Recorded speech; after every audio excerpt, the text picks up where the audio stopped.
Hello everyone, I'm Annie Gibbins and you're listening to Memoirs of Successful Women, the podcast where you get to hear candid conversations with fascinating women from around the globe who share aspects of their business and life journey, how they measure their success and what they have learnt along the way. Well, hello everyone and welcome to Memoirs of Successful Women. Today I am delighted to introduce you to Tricia Parido, who is a recovery lifestyle enthusiast, speaker and writer, and she does that through Turning Leaves Recovery, life and wellness coaching. She's a nationally certified life coach. She's an international master addiction specialist and a professional life interventionist, so many things, with a Psych Degree in process, behavioral and chemical addiction, who loves to help change lives. So I'm really looking forward to sharing Tricia's journey of how she actually got to where she is now and what it means to the people that she serves. So welcome to the program, Tricia. Thank you. Hello, everybody. It's so amazing to be here. And I, you know what? I just love to share my story. I haven't always been a speaker. I've been a recovery lifestyle enthusiast for, 8 short years. And I've been in practice and learning and teaching and coaching and just all of these wonderful things for what I consider to be a short period of time, considering I put a lot of years into my process, behavioral and chemical addictions, as well as a lot of years into recovery. So, and generally when I say, like there was a 30-year, battle with 25 years of recovery, people are like, it doesn't make sense. You're not that old, right? But you start like the second you were out of the womb. And the cool thing about it is, recovery journeys, whatever from, right? And we'll get to what I mean by recovery and addiction very soon, I'm sure. But, they get to happen. Recovery journeys get to happen in the way that suits you. And most people don't realize that. They think, they hear the words addiction, they hear the words recovery, they think down, out, ill, poorly functioning, need to be removed from your environment until such time that you can be put back in it, right? Like until such time that, either insurance stops covering or you're ready, right? And that's so not true. Sure, those levels of care are necessary for some, but not for all, right? And not all recovery journeys have that criteria in them, right? So, you take a sugar addiction, you don't got to go to a 30-day treatment program. You could, because sugar withdrawal can be extremely derailing, right? Like it's really uncomfortable to withdraw from sugar. But, truly you can systematically put together a recovery process from, that particular addiction on your own. But, I'd venture to say that we can with anything, right? And so, my life was filled with a lot of control needs. I spent a lot of my time when I was growing up feeling like my thoughts, my feelings, my emotions, my opinions, my beliefs, needs, wants, dreams, desires were not seen as value or valuable, not valid, right? I felt very dismissed and I felt very disposable. And so subsequently, I was also an overachiever. And so those two things played off of each other very, very well because, I had this need to succeed, but I also had this need to be seen and heard and wanted or to feel that way anyway, because I'm sure I was, I just didn't think so. So, just doing overachiever things, in school and in competitive sports and in classical piano and just all the things.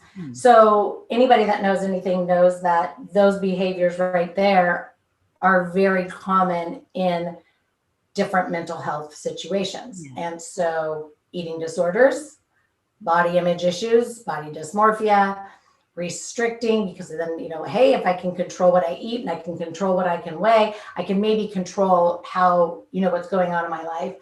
And which also feeds into being a trauma survivor of sexual assault, rape, and, domestic violence and things like that in my first 25 years. And, so there was a lot of that. So, I started my recovery journey started with anorexia, right? Like having to recover from that, because you can't exist at 88 pounds for very long. Right. And so, that's where that started. And, then, just as things unfolded, I started, just recovering from different things. Was that a layered process? Were you acutely aware of the things you needed to recover from, or did the anorexia actually just went, well, this is critical, I don't know if I want to die over it, so that becomes the big thing. And then suddenly when you get that awareness through the treatment process, the recovery process, you suddenly go, oh, hello, I do actually have some other things I need to deal with here.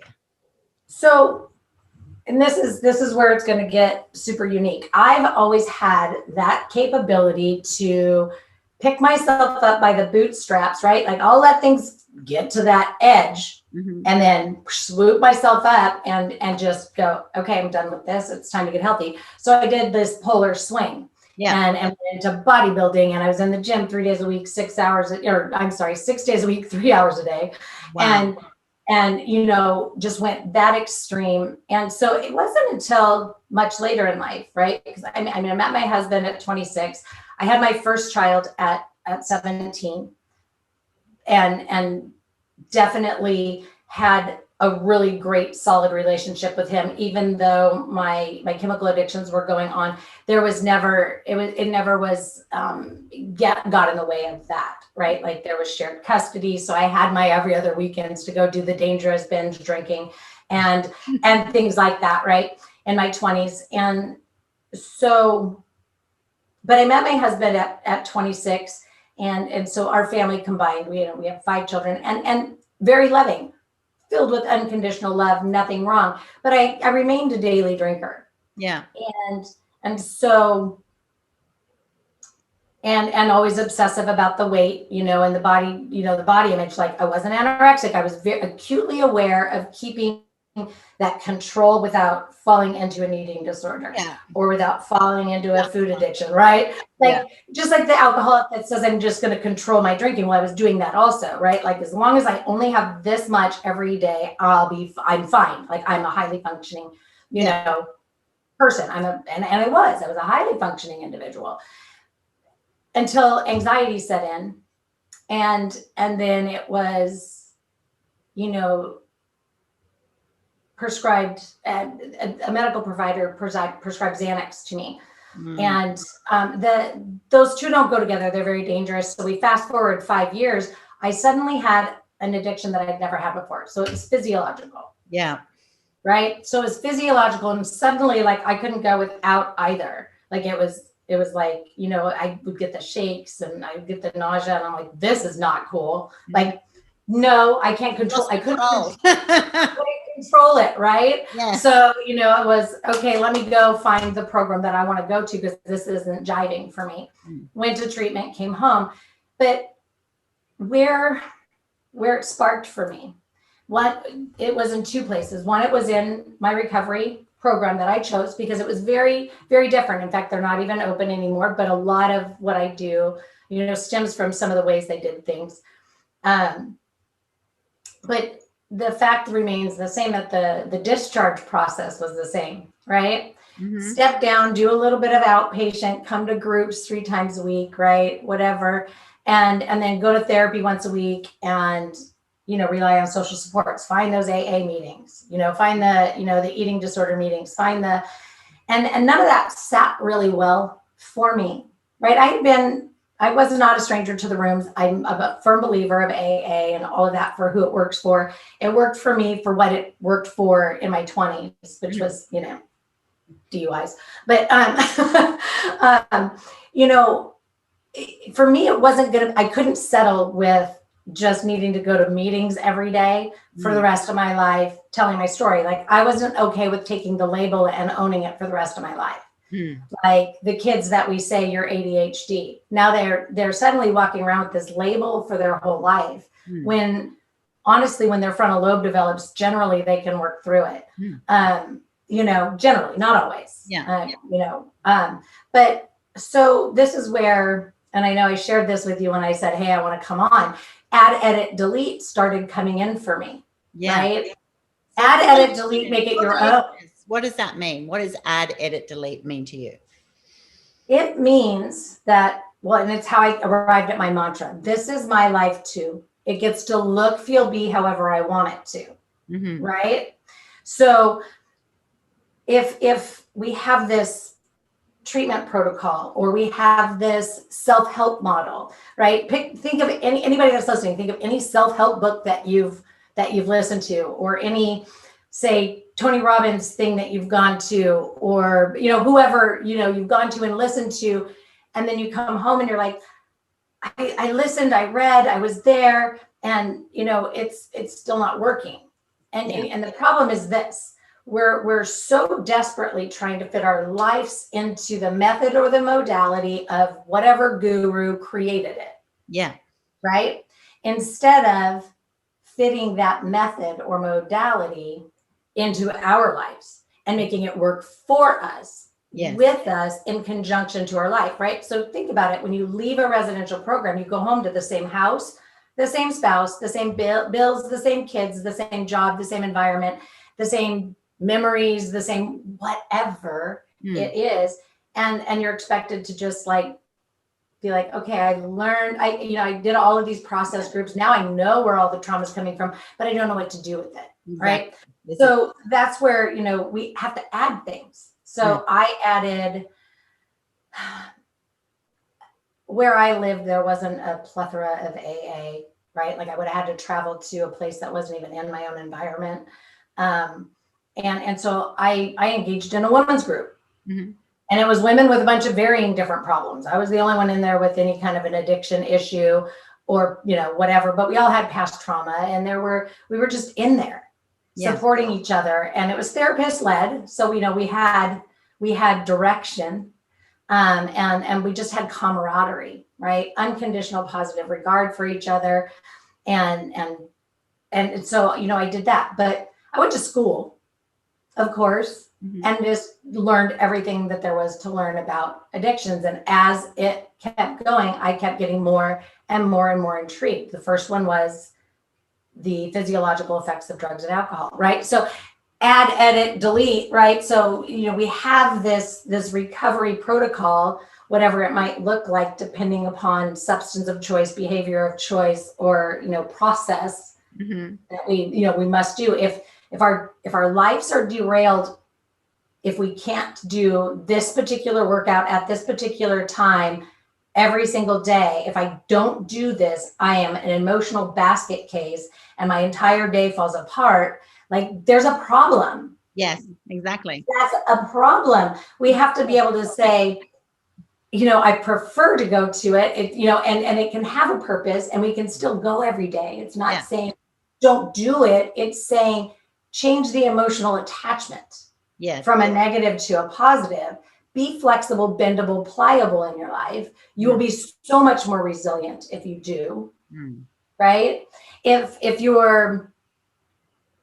you find yourself reaching for something outside of you, whatever it is, to bring you peace, comfort, joy, relief, right? Then that's a problem. So if, you know, every time you go to Target and you're in a mood, you notice you come home with 25 things not on your list, that's a problem. Yeah, it right? is. And it doesn't mean don't go to Target. It doesn't mean live a life feeling punished and restricted. It just means, you know, notice that I don't get to go to Target if I'm irritated, agitated, annoyed, feeling lonely, bored, sad, whatever, because I know me, I'm only going to seek something to fulfill me, and I need to learn how to self-soothe appropriately. Right? And it's only going to be a temporary solution anyway. And you know that. So this is that edit, right? This is that edit.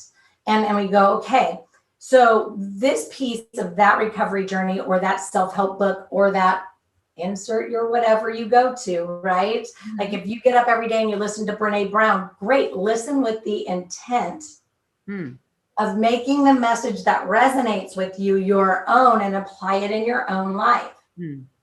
Edit it to be suitable for you in your own life. The things that don't serve any purpose, delete them. Yeah. Right. When I was in early recovery, I always knew where, knew where a meeting was and at what time, because it would have been safer to belly up there than a bar. But, once I got past the post-acute withdrawal period, which for any of you that don't know, it's 2 years.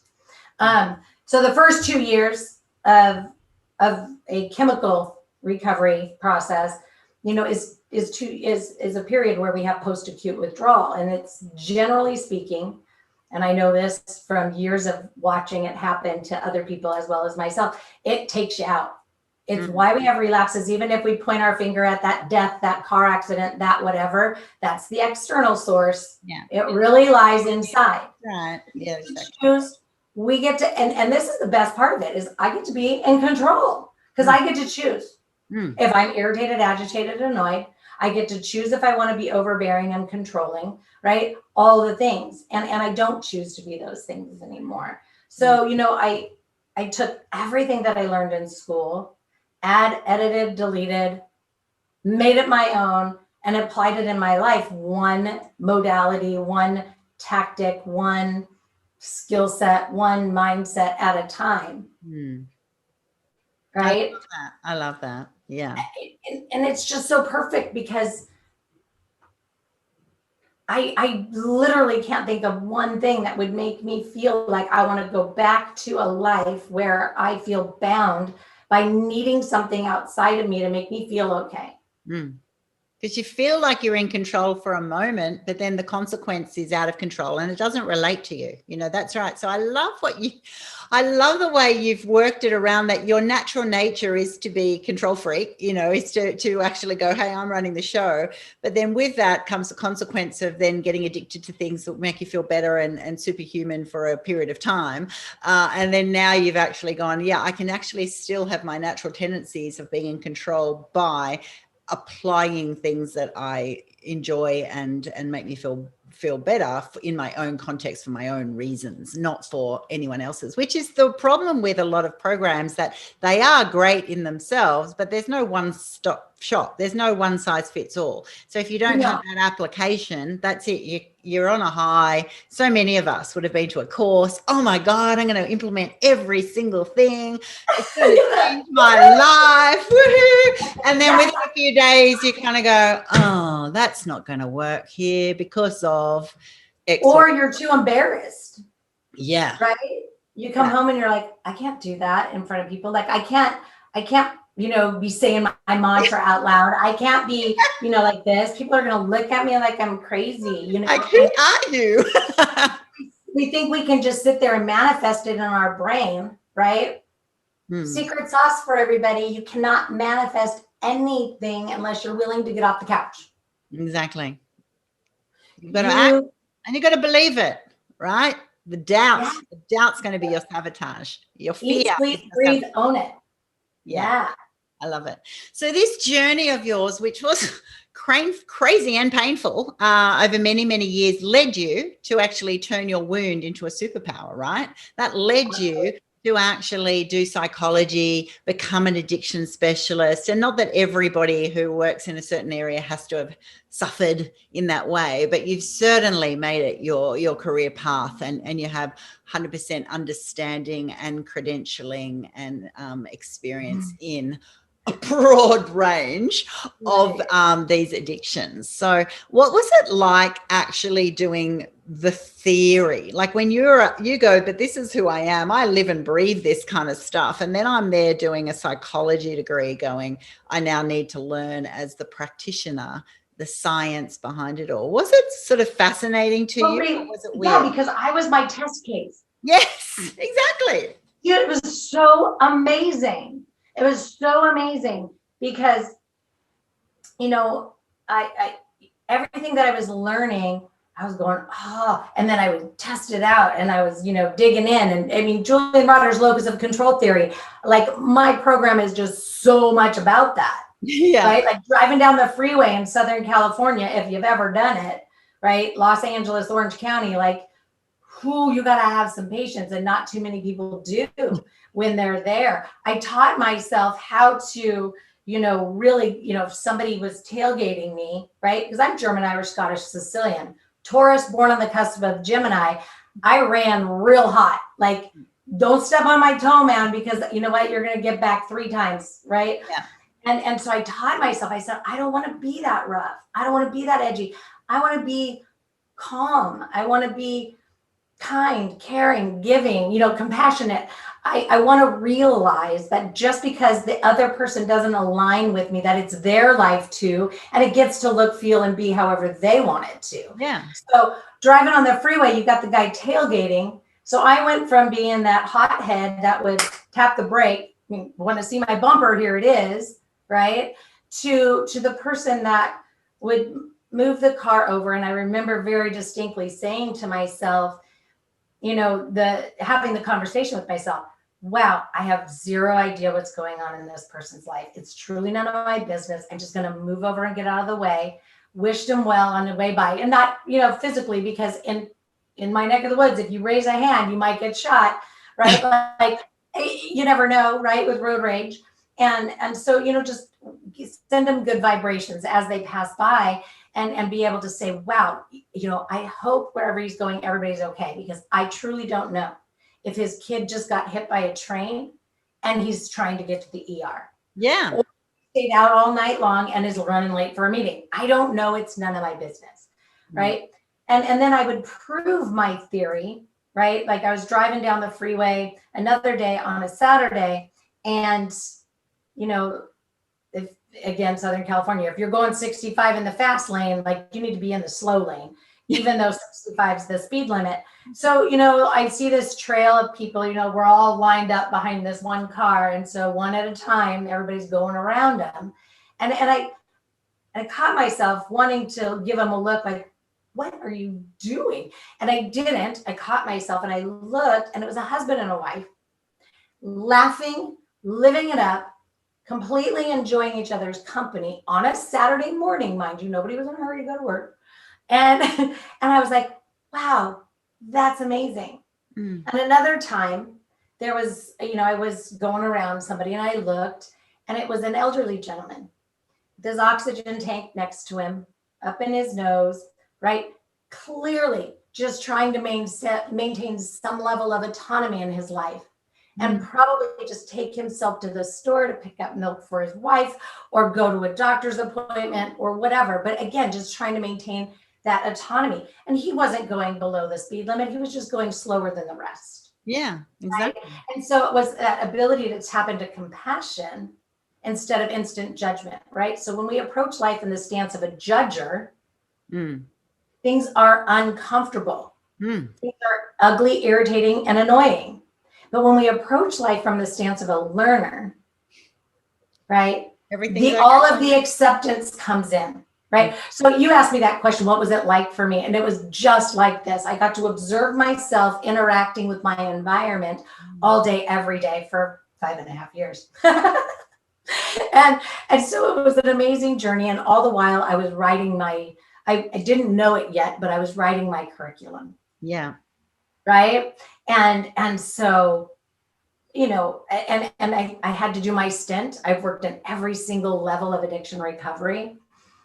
So I know what that's like, even to be a program director, right?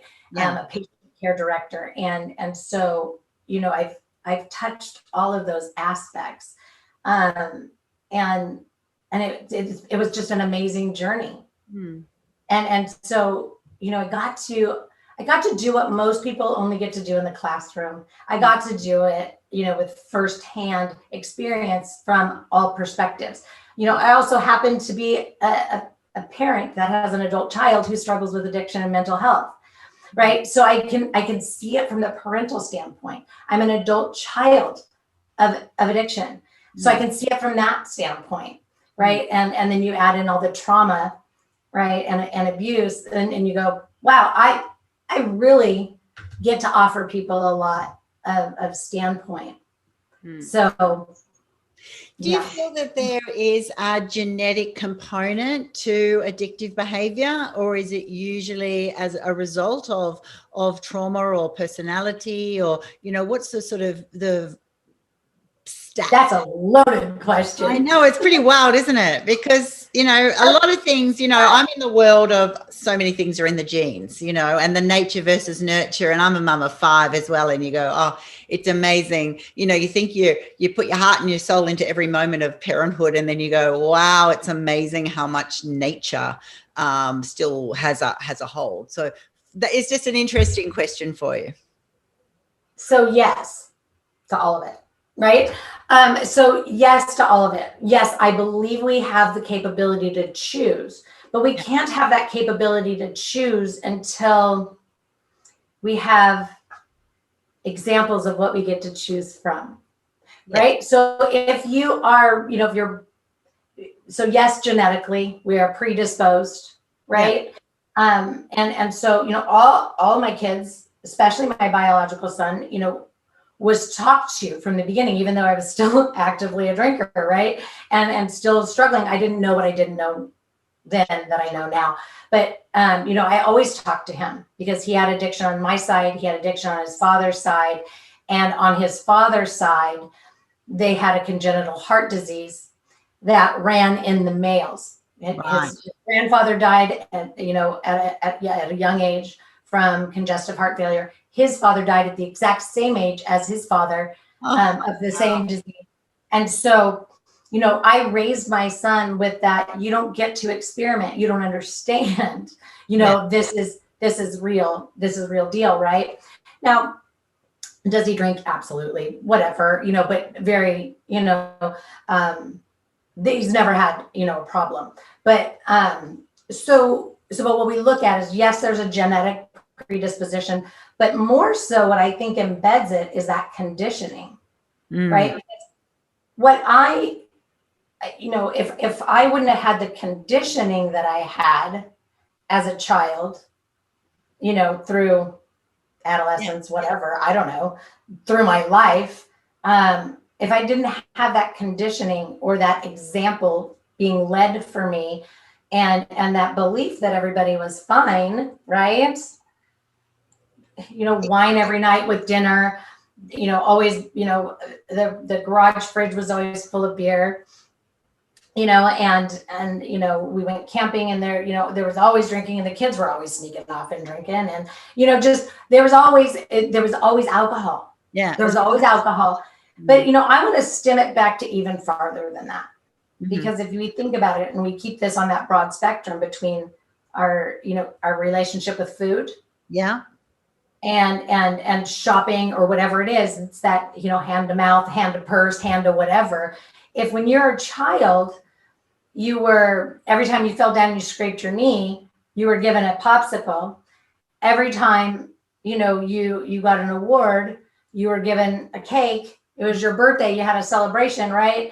All of the things, right? Everything was centered around something to do with what we're going to put in our mouth or what we're going to get, an external something, right? We weren't raised to say, wow, your diploma was an F. We've got to celebrate it too. Right? And I'm not saying don't celebrate. I'm just saying we if we use it as an example, this is how we condition ourselves over time. And it starts in childhood. And so if we have felt punished or restricted in our life as a child, when we get to that place where we really want to, you know, exercise our autonomy to choose, we may, you know, reach out. Like if we're raised by parents that say, you can't drink, addiction runs in the family, it's taboo, it's bad, bad, bad. First thing that teenager is going to do is pick it up. Yeah, exactly. Right. So, you know, it's more about forming those, you know, those open communications and open dialogues. Lead by the example that you wish to be seen for your children, right? Talk openly. There's no harm in talking about depression, anxiety, needing medication, not needing medication, purpose for them, longevity of them, you know, your relationship with food. I work with so many moms that seriously, like they come to me, they're concerned for their children, picking up their bad behaviors, but they're not ready to talk to them yet. Right. And because they still want to hide their, or, they want to be able to sneak sugar. And so it's that behavioral thing, right? Yeah. It's that behavioral, like I want to have this like secret indulgence, whatever that secret indulgence is. Yeah. And that makes them feel good because it's like, I pulled one over on mom, Yeah. And so I think we condition ourselves a lot of times to just be that way. And then it becomes habitual. And I say, dropping habits is the same as dropping an addiction. Like we all need to drop our habits. They are seated in pressure to perform. They are just seated in pressure. And again, like I was talking about, that workout routine that you got to do, or it messes you up in here. Like there should be no connection between the two other than the natural chemical endorphins that our body produces. Yes. Yeah. Right. So therefore it doesn't need to be that workout. It can be, I don't have time for that. I'm going to do 50 jumping jacks and go on my way. And I'm going to have the same result. Yeah, exactly. I had an example of that, Tricia. I just done a hike in Tasmania, the southern island of Australia, and it was pretty hardcore in winter, 7 days with a big backpack. And my normal nature is that, I've got to up my weights, do my training, do it all on a program because I love a program, right? I'm a project girl. And then suddenly I had a few things in life happen, that my granddaughter came to stay and things were busy and, I had other opportunities. And I'm like going, wow, like my routine didn't work. My habit sort of had problems. And then instantly, not only yourself, you go, oh my gosh, will I be good enough? Will I, whatever? Or you think if you can't do that thing that you've done all, as your default behavior or habit, then it's kind of like it's all going to be bad. Whereas that's it, so I can actually, I can still do sit-ups. I can still do some skipping. I can still do some other things. And like, that's right. I turned up at the trip. I was totally fine. It's just like, you don't have to be so rigid with these habits. We make them as an absolute, don't we? It's like, if I don't do this, and food's like that. If I don't have it perfect, once I've eaten one chip, I might as well eat the pack. And that's fear of failure, right? Yeah, if I'm not all in, it won't happen for me, right? Weight loss, diets, big pet peeve of mine. We do not need fad diets. We don't need crash diets. No. We don't need any of that. They're not healthy. They condition bad behavior. It reinforce that reward system. Yeah. Right? Because I got to get bikini ready. And I'm talking to everybody right now because I don't know what day this is going to air, but it's June and everybody's talking to me about things like this. Like, I got to get bikini ready. I'm like, go to Target. They sell them all year long. They got your size. I promise. You're bikini ready. You're good. And it took me a long time to get there. Yeah. Right. But I know it to be so freeing. Anyway, it's that all or nothing. I go all in. I got to do the whole 30, and I get to the whole 30, and it's like, woohoo! Or they do that, the crash diet before the vacation. And then what do they do for vacation? They ruin it. Yeah. They drink and eat the whole time. They drink and they eat all the everything, and they come home 20 pounds heavier. And it's like, oh no, now now you got another reason to go on yet another crash diet, which is so bad for our physical functioning. Yo-yo behavior is just extra. It's just like, and it then comes up with a fear of them. Every time you do that, then you're less confident it's going to work, because if you've had to do it 10 times, 20 times, 100 times, you'll go, oh, here we go again. So your belief in the success is also reduced, right? Right.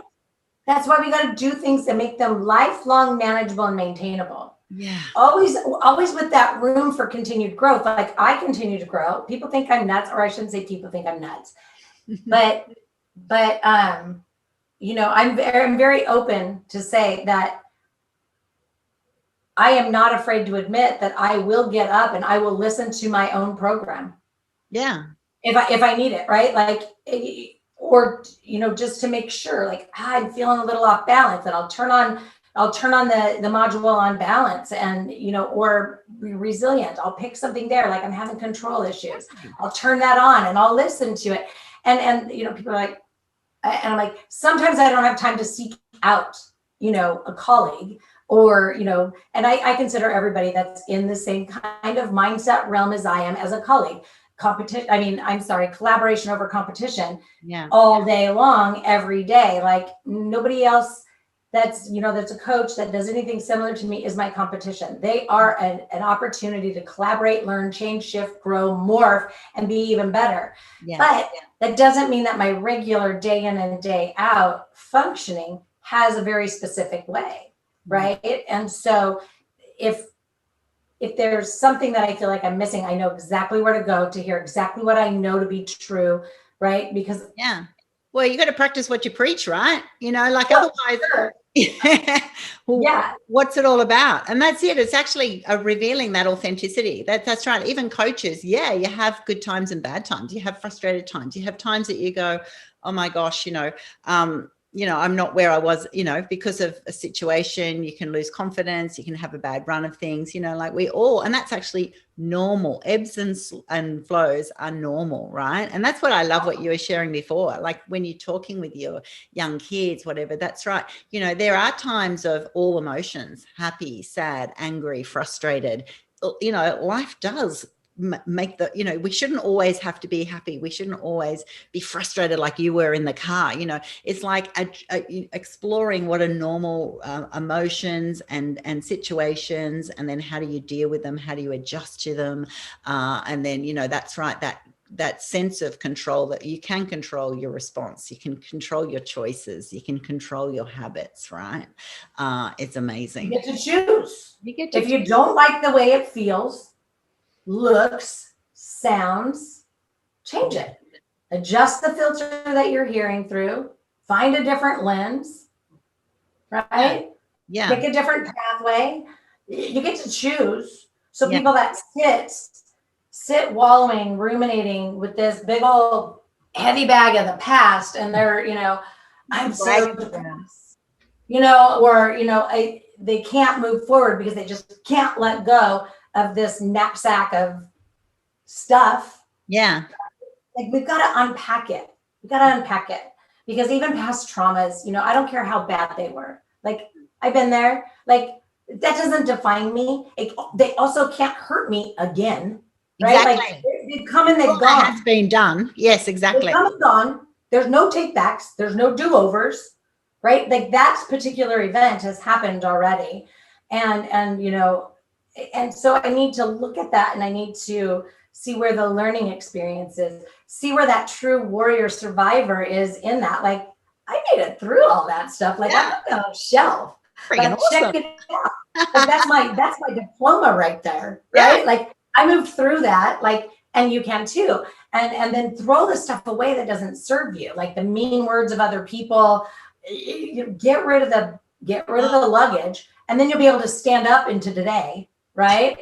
And then when you have that future tripping, anxiety inducing mindset of, you're just looking so far with a what if anxiety, right? What if it doesn't come true? What if this happens? What if that bad thing happens? What if? Well, dude, it might not. Most of the time and I suffered with generalized anxiety disorder that had severe panic for that 5 years. Right. And I'm doing life without that now, and medication free, the whole 9 yards, because here's the deal. I don't live out there anymore. I just don't live out there anymore. And I keep my sights in a manageable space. Depending, like, it ebbs and flows. Like, sometimes I need to broaden my perspective, but other times I need to narrow my perspective. Case in point, doing the bridge climb in Australia. Okay. Great. If I would have, I knew it was a challenge for me. Not so much the going up, the being up there, but the coming down, right? That was my fear. Yeah, sure. But I did it, and I did it with without an incident, without an episode. And then I got on a wave runner and rode it around off the coast of Fiji for like 3 hours. I got off it, got in the water, swam around. It was great. Went in caves. I've done zip lining, all these things that, you know, the what ifs would have, you know, gone in my way of enjoying an experience. But also those what ifs, you know, what if I say this and then they don't like me? What if somebody says I'm stupid? Yeah. What if I make a mistake, right? Like I wasn't a public speaker until, I mean, outside of, you know, my industry. Yeah. Right. Outside of my industry. And it took the pandemic to get me to go, get out here and talk to people. Right. Mm-hmm. And so inside of hardship, you can either you can sit down and drink every day, fill your belly full of food and wallow in it on the couch every day, or you can get up and add, edit, delete, make it work for you. Yeah. What do you want? What does it look like? Do it. I know. All you got to do. That's all you got to do. Right. Exactly. And people can go back to this time last year. My backdrop didn't look like this, you know, but I don't, you know, I didn't care. I was like, I have things to say and I can't get out and go touch people's lives. So I'm just going to hop on whatever place will let me talk so that somebody, you know, so I can reach somebody and touch somebody's life today. Yeah. And here we are. Here we are. Oh my gosh, I can go on and on and on listening to you. You're an amazing lady.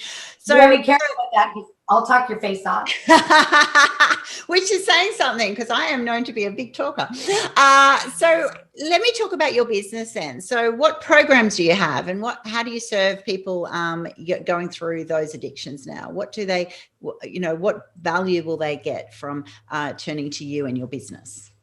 Well, thank you for asking. I have 2 signature programs, or I have, you know, my flagship, the one that's been the tried and true here, you know, from the very foundation, and that's Transform in 360. If I was to tell you, you know, it's the copywritten trademark is building milestones.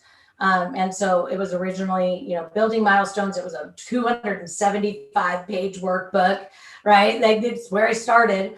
And then it, you know, it transitioned into the Learn to Live Free. So Learn to Live Free is the course. The program is Transform in 360. With that, you get the Strengthening Your Resilience, which is a 31 episode training on resilience, right? And how to add, edit, delete, and make it your own. And so Transform in 360 it's 30 individual lessons broken down into 9 different modules that are very specific sections of practical tactics seated in evidence-based practice that have been transformed into the coaching model. To kind of go back to what you said about my education, I actually did I studied coaching as an effective psychological practice and wrote my capstone on that because I wanted to be able to prove that we don't have to sit in, right? We can be coached and go forward, right? Anyway, so Transform in 360, it's a 12-week course, 9 modules, 30 lessons. There's a coaching corner. You get 360 minutes of my time every month, you know, for that 3-month period. And strengthening your resilience. And then we have, you know, for people that like community, it's not mandatory, but we do have a group that's available on Monday evenings for live skill set training and to just kind of hear how other people maybe that are ahead of you are using it or, you know, how they, you know, might have similar stories. And then my baby program is Evolve, and it's not a baby and small, it's my baby, it's my passion. And that is for those people that truly want to go the whole 9 yards and fully evolve. So it's Transform in 360.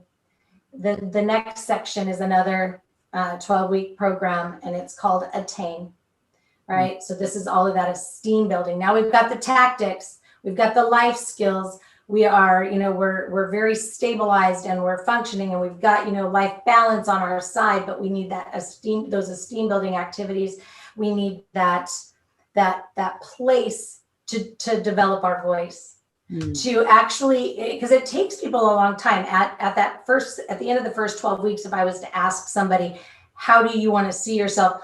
Who's your celebrity crush or avatar person? Like, give me an image of what you want to feel like in your life and describe that to me. They generally can't do that at that time. So in attain, it's all about what do you want to attain? And then we start looking at those areas. And then in maintain is where we really seed it in lifelong maintainability. But we also learn how to invite our environment to see us in our new way, to experience us in our new way, and to be able to allow us to lead by a new example. Right. So now when people come and ask you a question, you're able to, articulate in your own words through add, edit, delete, what works so well in your life. Because my clients come to me all the time, they're like, oh, my friends are saying, what are you doing different? Like, there's not anything different about you, but there's something, and all of these things. So evolve is for those people that are just really ready to own themselves, right? Just, this is my life, and this is, I want it all. And it's also for some higher severities, right? Like, sometimes my Transform in 360 is literally just that, stabilization period.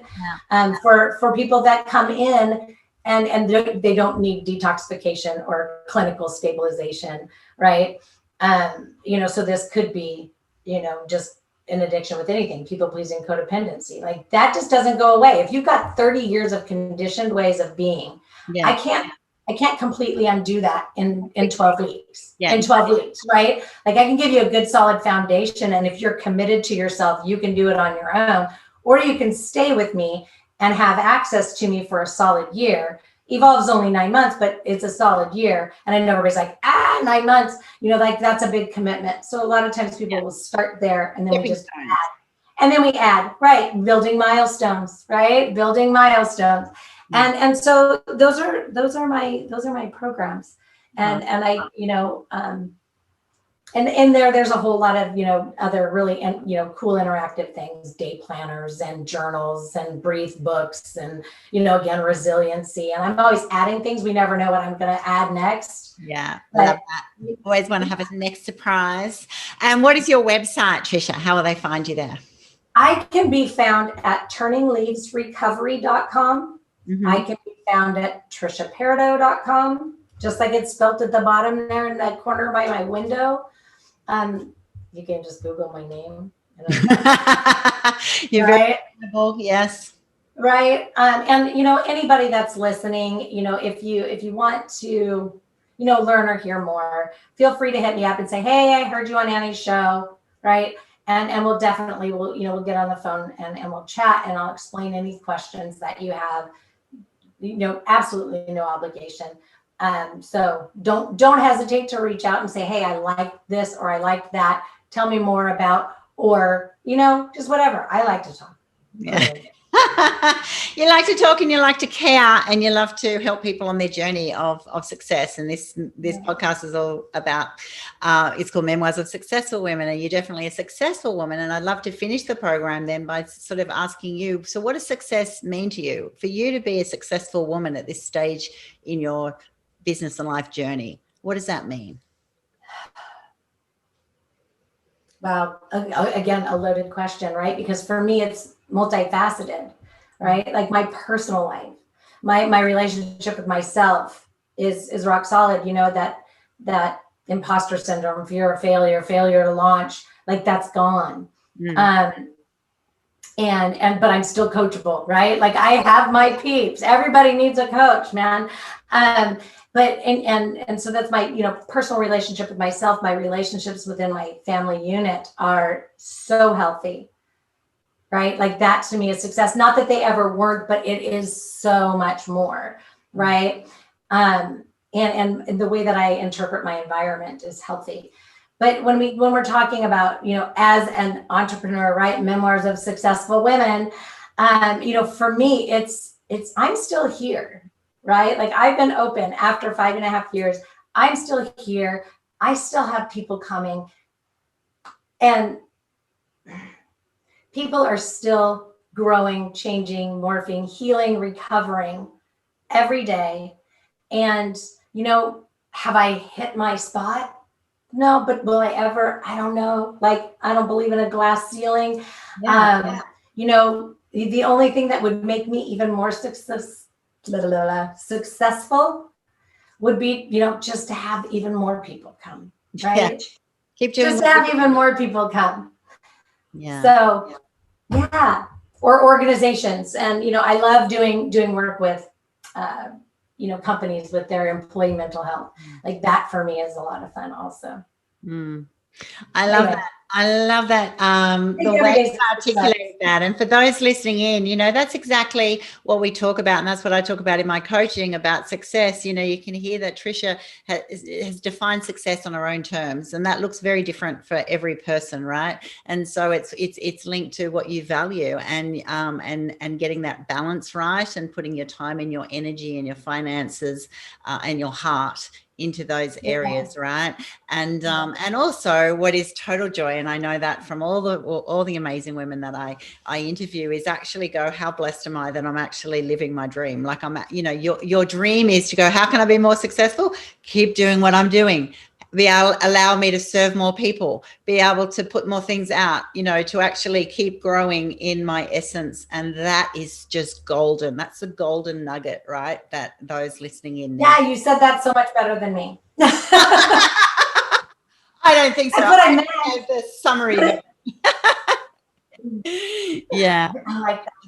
Awesome. Well, everyone, tap into definitely. I will leave all of Tricia's contact details on my podcast platform. As you know, with everything that I do, I'm all about collaboration over competition. I'm a business and life transformation coach, but I'm no addiction specialist. I don't know about how to be able to specifically mentor and support and coach people going through specific times like that. So, I'm all into building our networks and really, making sure that people know what's available and who would be an expert in specific spaces. And so I encourage you, if this is your area, this is your area of challenge, this has been an area of just really wound and trauma, and you're over it, right? But you need to know what's the next step. Definitely reach out to Tricia, and you will be seriously blessed by the care and support that she will offer you. So thank you so much for being on my program today, Tricia.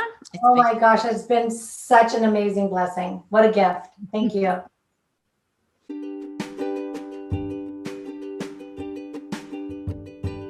Thanks so much for listening to this episode of Memoirs of Successful Women.